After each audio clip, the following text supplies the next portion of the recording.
Hola. Antes de comenzar con esta historia, me gustaría que le hicieras like a este vídeo y te suscribas para poder subir más contenido como este. Novela. Hermana, en esta vida yo soy la reina. Episodio 32, el chico y la chica en el jardín de hortensias. El príncipe Alfonso, que apenas logró escapar de la multitud de adultos, le hizo un gesto a Ariadne hacia el patio trasero. Ariadne siguió voluntariamente a Alfonso. Ariadne dice, debes haber tenido dificultades para salir.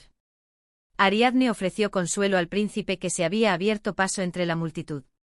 Alfonso dice no. El príncipe sonrió brillantemente, negándolo rotundamente a pesar de haberse abierto paso entre la multitud de hombres nobles. Alfonso dice, no sabía que venías hoy. ¿Cómo has venido? ¿Viniste con tu madre? Ariadne meneó la cabeza. Ariadne dice, pude venir porque Madame Romani, nuestra tutora, me acompañó temporalmente. Ella pariente de la marquesa de Chivo. Alfonso dice, de todos modos, es bueno. ¿Qué tal has estado? ¿Te gusta tu atuendo de hoy? Ariadne se sonrojó al recordar lo que había sucedido en el árbol de Celboca el otro día. Ariadne dice, creo que es mejor que la última vez.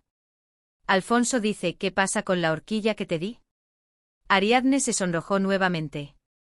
Esta vez significó confusión. Ariadne era, por decirlo bien, elegante y con clase, por decirlo mal, un poco brusca, pero la linda horquilla de pelo de color rosa intenso y enjollada con forma de flor no le sentaba para nada. Pero me sentí muy mal por decirle eso a la persona que me dio el regalo. Ariadne dice, era muy bonito, pero no me queda bien hoy. Me lo pondré la próxima vez. Los dos continuaron charlando y recorriendo los terrenos de la finca del marqués de Chivo. Fue principalmente una conversación sobre cómo les había ido, y estrictamente hablando, había alguna información importante mezclada, como la evaluación de Ariadne entre los nobles de la corte, pero al final, si tuviera que resumir la conversación entre los dos en una oración, solo podría describirse como trivial. Porque en realidad las palabras, las frases que las componían y el mensaje que transmitían no eran importantes en absoluto entre ellos dos en ese momento. Alfonso solo vio la piel suave de Ariadne, su cabello negro azabache, sus ojos verdes oscuro y los ojos en forma de medialuna que se plegaban en medialunas cuando sonreía. Aunque intenté no mirar, lo vi con mis propios ojos. Cuando Ariadne se reía con incredulidad, sus dientes frontales blancos y su labio superior lleno se superponían, haciéndola parecer un poco como un conejo. De repente un escalofrío recorrió mi columna mientras pensaba en lo que pasaría si ponía mis labios allí. Pero ya no pude ir más lejos. Era un príncipe, un futuro monarca. El país sería suyo, pero él tendría que ofrecerse al país a cambio. Eso es lo que haría un auténtico monarca, en su opinión. Su matrimonio sería arreglado por su padre y su madre. Había una gran probabilidad de que la mujer que conocería en el futuro fuera la hija de algún monarca que llegaría al otro lado del mar. No se sabe si será bella, amable o una buena persona, pero vendrá a casarse con él, trayendo consigo un barco, o un caballo y un carruaje, tesoros de oro y plata y el bienestar del país. A cambio de su conformidad con el matrimonio, es decir, de enamorarse de una mujer que no conocía, formar una familia con ella y tener hijos, su país y su gente serían más seguros y prósperos. Ariadne dice, Alfonso, ¿no es bonito? El príncipe Alfonso despertó repentinamente de sus pensamientos. Ariadne se volvió hacia Alfonso con expresión alegre, señalando las hortensias en plena floración en el jardín del marqués de Chivo. Había un pasadizo estrecho lleno de hortensias, alineándose a ambos lados del camino. Ariadne dice, vamos allá. Siguiendo el ejemplo de la chica, pensé que estaba bien ya que no lo inicié, y el camino de hortensias por el que caminé era espectacular. Las hortensias blancas que crecían tan altas que no podían ver el cielo, bloqueaban la vista de cualquiera que entrara, y tan pronto como uno daba un paso en el pasaje, no había nada en el mundo para ver excepto las hortensias blancas, las hojas verdes oscuro en ambos extremos del pasaje y un trozo de cielo azul brillante que se podía ver cuando uno miraba hacia arriba. Estaban solo ellos dos. Una solitaria hortensia morada era visible entre las olas de hortensias blancas. Entre las hortensias que cambiaban sutilmente de color, había una flor que cambiaba de color particularmente. Pensó que no funcionaría. El razonamiento de Alfonso era que si no la tocaba ahora y acercaba, no la rompía, y solo se quedaban mirando a la distancia como una buena relación, y posponía el momento de la decisión lo más posible, podría seguir viéndola sonreír. Entonces debía mantener una distancia segura, pero su boca se movía a su antojo. Alfonso dice, ¿quieres eso? Ariadne dice, esta es la flor del marqués Chivo. Me gustaría tenerla. Alfonso dice, vamos, sácala en secreto. Ariadne estalló en una risa refrescante. Ariadne dice, ¿cómo puedes sacarla a escondidas? Se romperá y no tengo cómo llevarla. Es una pena. Alfonso dice, escóndelo en el dobladillo de tu falda y llévalo contigo. Ariadne estalló en su habitual risa estridente y le dio una palmada en el hombro a Alfonso. La mecha de la cabeza de Alfonso se quedó en blanco cuando la mano de la chica tocó su hombro. Cuando el otro día se encontró con Ariadne en la fuente abandonada del Palacio de la Reina, no le dio importancia y la ayudó a subir al árbol. Podría decir con orgullo que realmente tomé sus brazos sin interés y la sostuve en mis brazos. Pero entonces, justo antes de quedarme dormido, de repente vi a la chica de cabello negro con el vestido blanco de aquel entonces. La sensación de sostener su brazo en ese momento, el aliento que salía de su boca, el aroma de su suave piel y cabello, todo lo invadió mientras yacía en la cama. Una vez que se dio cuenta no pudo parar. El toque de Ariadne hoy puede haber sido nada objetivamente, pero subjetivamente fue especial. Alfonso no pudo detenerse y llamó a Ariadne suavemente. Alfonso dice, ven aquí. Ariadne dice, Alfonso agarró a Ariadne por la cintura y la levantó. Ahora, realmente ni siquiera puedo poner como excusa que no fui yo quien se acercó primero. Ariadne, que al principio parecía sorprendida, fue capaz de coger con sus propias manos una hortensia morada que florecía en lo alto de un arbusto de hortensias después de que Alfonso la levantara. Ariadne sostenía las hortensias rotas en su mano como si fueran un ramo de flores. Ariadne dice, ¿qué tal? Es muy bonito, ¿no? Alfonso dice, es realmente bonito. La conversación entre ambos parecía transcurrir fluidamente en la superficie, pero en realidad se referían a objetos diferentes. La chica preguntó si el ramo era bonito, pero el chico respondió que la chica era bonita.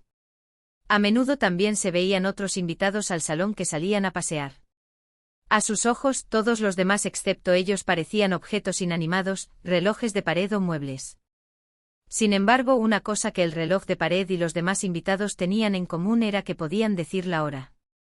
Los hombres y las mujeres podían naturalmente pasear por el edificio o el jardín, pero si se demoraban demasiado o se quedaban atascados en algún lugar y no salían, inmediatamente se metían en problemas.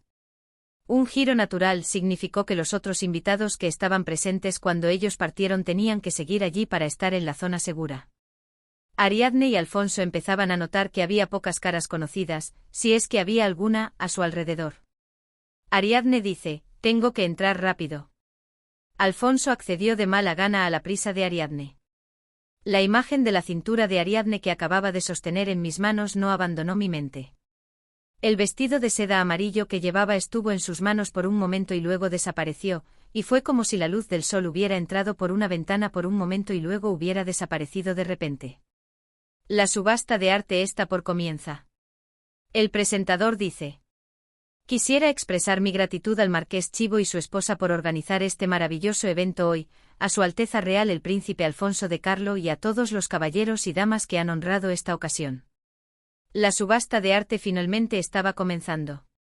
El comerciante que trajo los objetos de subasta era un hombre de unos 50 años, de expresión aguda, barba puntiaguda y un estilo excesivo. El presentador dice: mi nombre es Vincencio, de la República de Oporto. Soy el segundo hijo del hermano menor de Venacio del Gato, quien ha sido nombrado con honores ministro de Hacienda de la República de Oporto.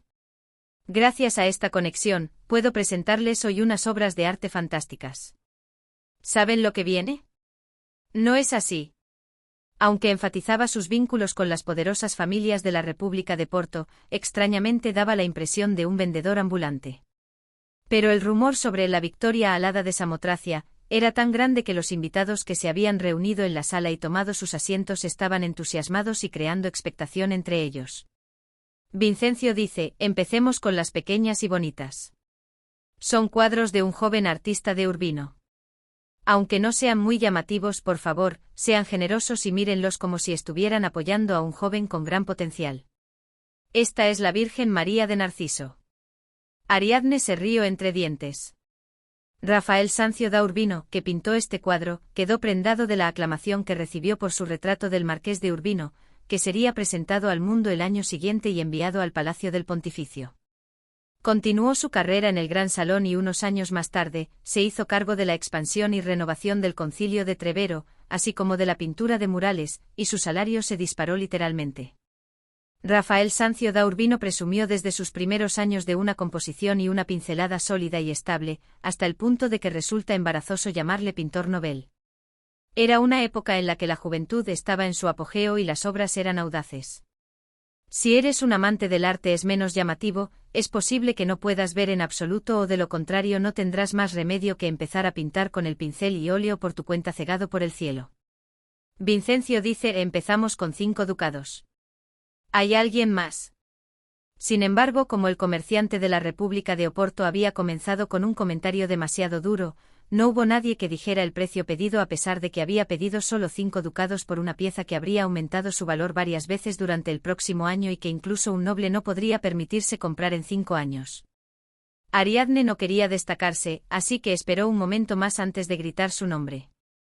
Ariadne dice: 5 ducados. Vincencio dice: oh, ¿quién es? Oh, la segunda hija de la familia de Mare. La segunda hija del cardenal ha pedido 5 ducados. No hay nadie más. Quizás por ser extranjero su discurso no era muy sofisticado. Podría reírme de eso. Vincencio dice: si no hay nadie más, comenzaré a contar. 5. 4. 3. Alguien dice: 8 ducados. La persona que cantó el segundo canto fue la que acababa de sentarse al lado de Ariadne. Era una persona que llegó tarde al salón, haciendo ruido mientras llamaban al conde. Aunque había bastantes asientos ocupados, no era como si no hubiera ningún asiento vacío, pero se esforzó para encontrar el asiento justo al lado de Ariadne y se sentó, lo cual fue un poco molesto. Como era de mala educación que una dama se quedara mirando a su vecina, y como estaba en medio de un cántico, Ariadne no se fijó quién era la persona sentada a su lado. En lugar de Ariadne, el comerciante de Oporto le hizo una pregunta a la persona sentada a su lado. ¿Quién es el caballero que llamó al segundo número? Tras un breve revuelo, el comerciante de Oporto recibió la confirmación de los organizadores e hizo una declaración. Vincencio dice: ah. Pero si es el conde César de Como. Ariadne parecía sobresaltada, como si se hubiera quemado, y se giró para mirar a la persona que estaba a su lado. El conde César de Como acababa de tomar asiento, se había quitado el sombrero y se había arreglado la ropa. Su nariz alta y su mandíbula delicada se vislumbraban debajo de su cabello castaño rojizo. Se giró rápidamente para mirar a su lado, echándose hacia atrás el cabello castaño rojizo, y sus ojos se encontraron con los de Ariadne, que lo miraba con asombro. Asintió con la cabeza en señal de saludo a Ariadne, levantando la ceja y la comisura izquierdas de la boca en una expresión ambigua que no era ni una sonrisa ni una mueca de desprecio. Era una expresión que Ariadne conocía muy bien. En ese momento el comerciante de Oporto buscaba a alguien para llamar al siguiente número. Vincencio dice: el conde de Como ha pedido 8 ducados, damas y caballeros, quien pujara a la próxima. Antes de que el comerciante de Oporto pudiera terminar de hablar, Ariadne gritó a toda prisa. Ariadne dice: 10 ducados.